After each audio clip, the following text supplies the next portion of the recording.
Olá, turminha, tudo bem com vocês? Hoje a nossa aula é Geografia. Peguem aí o livro e abram na página 103. Nós vamos falar hoje sobre a vegetação no espaço brasileiro, tudo bem?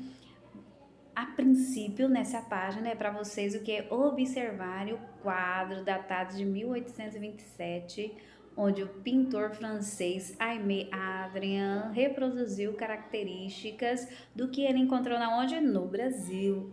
Então, agora, o que vocês observaram que foi retratado nesse quadro? Ai, professora, eu tô vendo aqui pessoas lavando roupa no rio e no fundo uma belíssima paisagem, muito bem. É isso mesmo, olha lá, Rio Quilombo. É, vocês sabem que o Rio Quilombo aí fica no município aí de Chapada dos Guimarães, em Mato Grosso. E o Quilombo era o local de refúgio de quem? Dos escravos. Então aqui seria uma atividade diária aí das lavadeiras que lavavam as roupas aonde? Nos rios.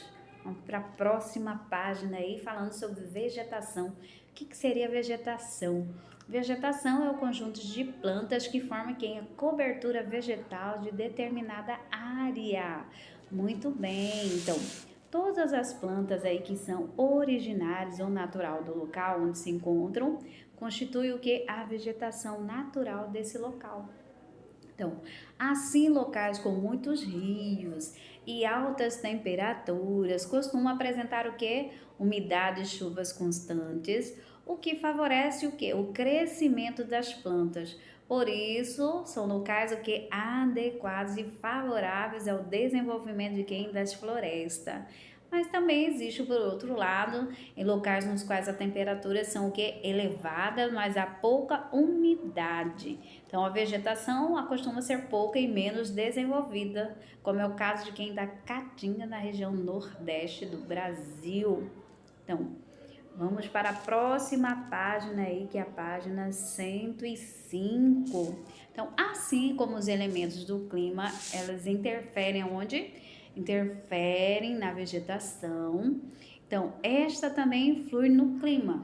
Então, a vegetação, o que ela faz, professora? A vegetação, ela purifica o ar, absorve energia do sol e contribui para a formação de quem? Das chuvas que vão encher os rios, molhar as plantas. Então, quando é retirada a terra, recebe os raios solares diretamente. Então, sem a vegetação para absorver a energia do sol, o solo e o ar, elas perdem umidade e se aquecem mais, provocando aumento na onde? Na temperatura. Além disso, o solo exposto ao calor, ao frio e às chuvas fica mais sujeito a quem? Os desgastes. Então, esse desgaste devido a essa ação da chuva vai provocando crateras aí, buraco e que vocês conhecem como erosão. Então, como vocês já estudaram o clima, o relevo, agora nós vamos estudar sobre quem? A vegetação de um determinado lugar. Então, o Brasil, como é um país de elevadas proporções, com grande diversidade de paisagens e de elementos naturais. Então, por isso, podemos encontrar no território diferentes tipos de clima, ora mais quente, ora mais frio, mais chuvoso, mais seco. Então, do mesmo modo, os rios que compõem nossa hidrografia variam muito, bem como os solos e as formas de relevo.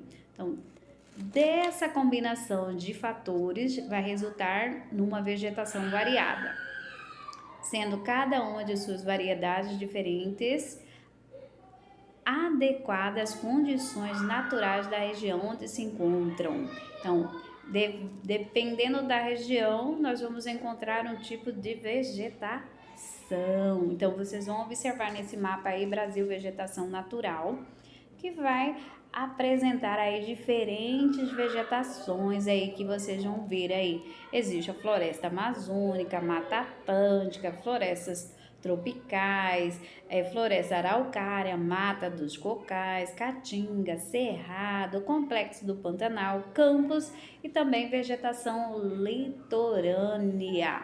Tudo bem? Espalhado aí pelas 5 regiões que vocês também já estudaram.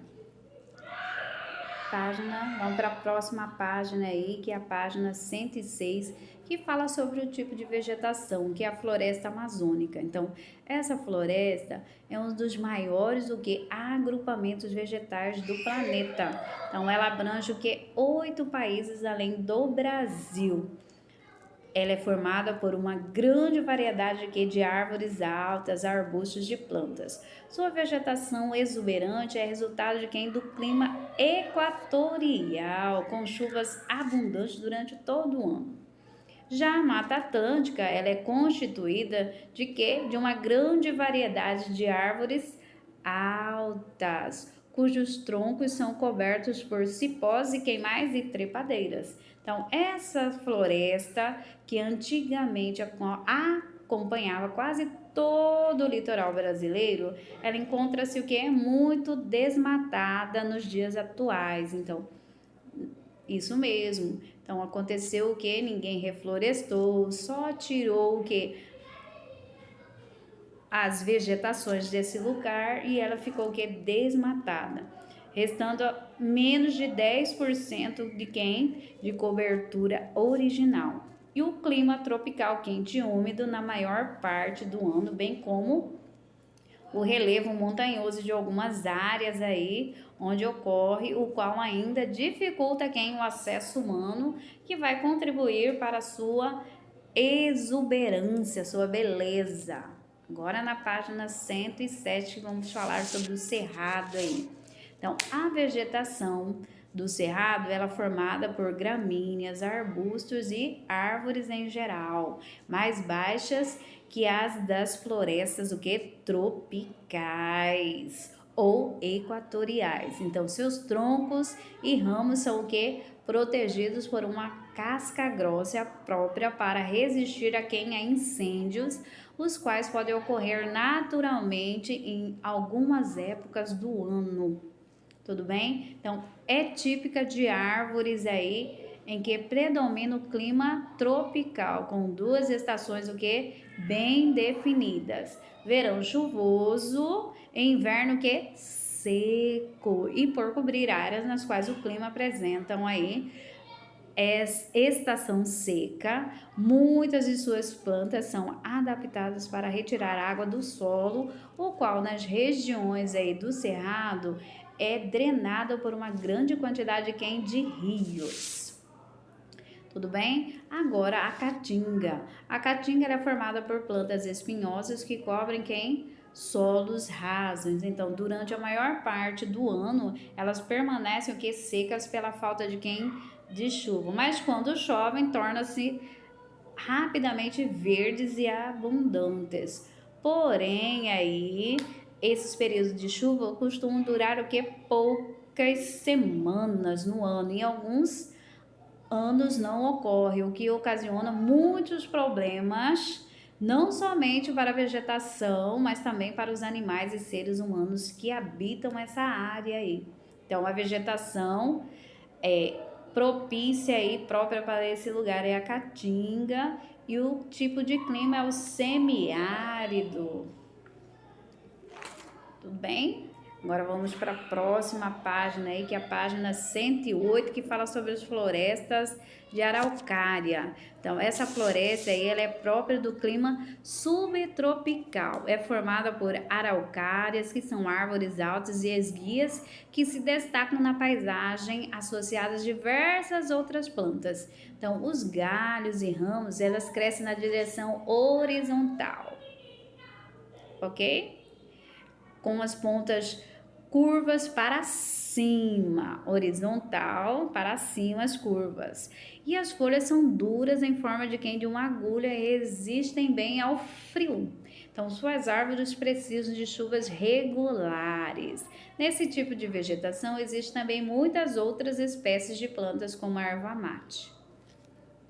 Os campos, agora, eles são áreas que apresentam vegetação rasteira, principalmente por gramíneas e por arbustos. Da mesma forma que a floresta araucária e sua área de maior ocorrência são estados do sul do país, onde o clima é o que? Subtropical, isto é, apresenta períodos de calor e frio com chuva bem distribuída no decorrer do ano todo. Agora vamos para a página aí 109. Olha o tanto de vegetações aí, e também existem determinadas regiões aí do mapa que vocês estão estudando. Agora, o complexo do Pantanal, ele trata-se de uma vegetação que é mista, ou seja, com elementos de diversas outras formas vegetais. Então, em meio a essa vegetação, vocês irão encontrar tantas plantas típicas como floresta da Amazônia e também do Cerrado e até mesmo da Caatinga. Por isso que é o que?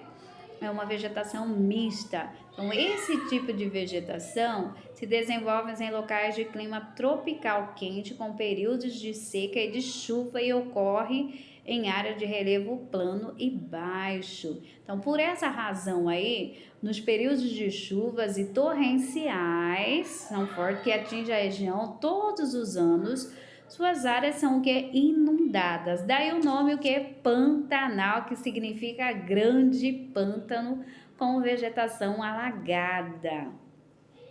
Agora, a vegetação litorânea, ela estende-se ao longo de quem do litoral brasileiro e apresenta características bem heterogêneas de um lugar para outro. Em algumas áreas é constituída de formação esparsas, com gramíneas e arbustos sobre o solo que é arenoso, de areia. Isso mesmo. Em outras assume a forma de mangue. Isso. Então, se é mangue, áreas alagadas, é uma água salobra, mistura de água doce e salgada, na desembocadura de rios que desaguam na onde? No oceano. Ok?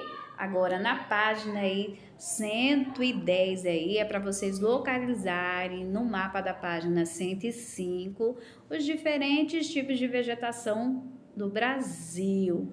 Então, em seguida, depois que vocês localizarem os tipos de vegetação, vocês irão em seguida escrever um nome de duas unidades de federação. Unidade de federação está relacionada aos estados, tudo bem? Brasileira, que tem em seus territórios parcial ou totalmente ocupado pela vegetação correspondente. Vamos supor aqui, na floresta amazônica, ele quer saber, além da região aí que vocês vão procurar aí, ele quer saber onde que vocês irão encontrar a floresta amazônica. Ai, professora, no mapa está dizendo que a floresta amazônica, ela tem no Mato Grosso, em Rondônia, no Acre, Roraima. Então, vocês vão localizar o nome dessas unidades de federação e escrever aí nas linhas. Ah, então quer dizer, professora, que a floresta amazônica não tem só num tipo de região. Não, ela pode, numa mesma região, pode ter mais de uma vegetação, tudo bem? E que são espalhados aí pelos territórios brasileiros. Na questão aí de número 2, está perguntando qual é o tipo de vegetação que predomina na unidade de federação onde você mora. Então, tudo isso vocês vão localizar no mapa da página 105. Se houver mais de um tipo predominante, registre nas linhas a seguir. Então, entenderam bem? O tipo de vegetação que predomina, qual que é a sua unidade federativa? Ah, professora, minha unidade federativa é Mato Grosso. Então, você vai localizar lá qual que é a vegetação que predomina em Mato Grosso.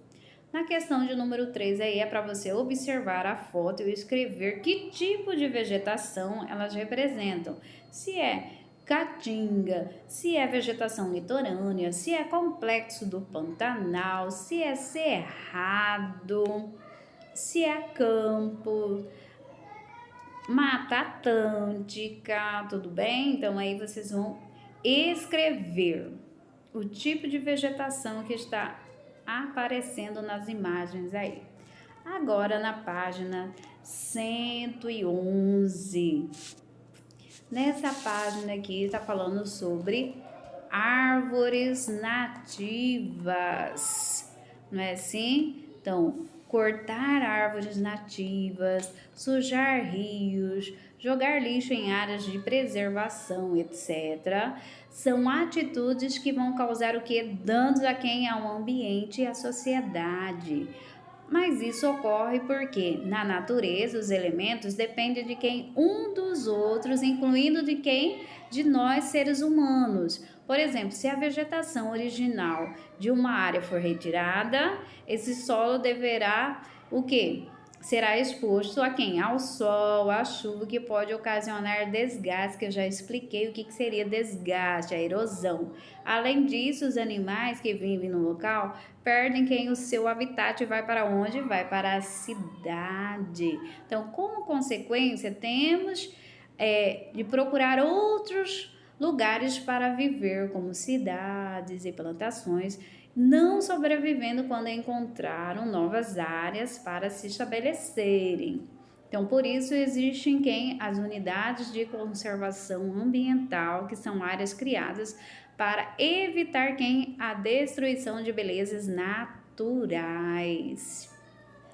Aqui deve existir em Cuiabá, Mato Grosso, parques como Camura, Janair, que são o que? Unidades de preservação, conservações das belezas naturais que existem na nossa cidade. Então, tais unidades podem ser estabelecidas por leis do governo federal, estadual ou municipal e se destina à proteção de quem? Das florestas originais, da flora, dos animais que vivem nesses locais. E podem ser diferentes denominações, como Parque Nacional, Reserva Biológica, Reserva Extrativista, Reserva Ecológica, Área de Proteção Ambiental, Parque Estadual, entre outros. Então, aqui na nossa cidade também existe as áreas de conservação, preservação para que essas reservas naturais não acabem. Agora aqui na página 112 do seu livro é para vocês observarem no mapa e nele você pode verificar a distribuição de quem? A distribuição das principais unidades de conservação no território brasileiro. Então, leiam bem a legenda aí. Vocês estão vendo que existe várias árvorezinhas aí. Então, a cor verde é Parque Nacional, a laranjada Reserva Extrativista, a amarela Reserva Biológica e a vermelha Reserva Ecológica. E aqui vocês observaram na legenda que está por região, norte, nordeste, centro-oeste, sudeste. Mais abaixo está escrito: como você pode observar, as unidades de conservação estão espalhadas por todo o país, com uma natureza tão rica e diversificada como a nossa. Então, não poderia ser diferente, não é mesmo? Então, note que entre essas unidades de conservação, existem ao menos 4 tipos principais, estando a maioria delas concentradas em parques nacionais. Muitas outras unidades são reservas biológicas, que agrupam principalmente nos litorais e seus arredores, e poucas reservas ecológicas.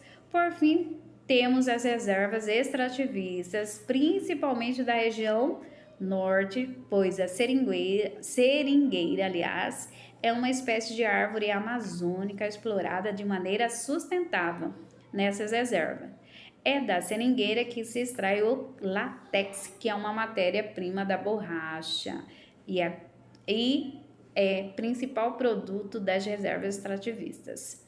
Então, você já esteve em alguma unidade de conservação ou sabe se há alguma no município onde você mora ou próximo dela? Vocês vão olhar aí qual é o tipo de reserva que existe aí no seu município para escrever aí. Tudo bem? Então, pesquise o nome e as principais características e alterações de algumas unidades de conservação mais próximas de você e registre no caderno. Então, essa questão aqui é para vocês pesquisarem o nome e as principais características e atrações de alguma unidade de conservação. Então, em Mato Grosso existe quem aqui? Árvorezinha Verde, Parque Nacional. Então, vocês vão pesquisar sobre os parques nacionais que existem aqui no seu município, no seu estado, e escrever o que você pesquisou na onde? No seu caderno, tudo bem? Ou, se o seu caderno estiver na escola, não tem problema nenhum, você pode estar escrevendo em uma folha com pauta a sua pesquisa e deixar dentro do seu livro mesmo aí, da página 12, não tem problema nenhum.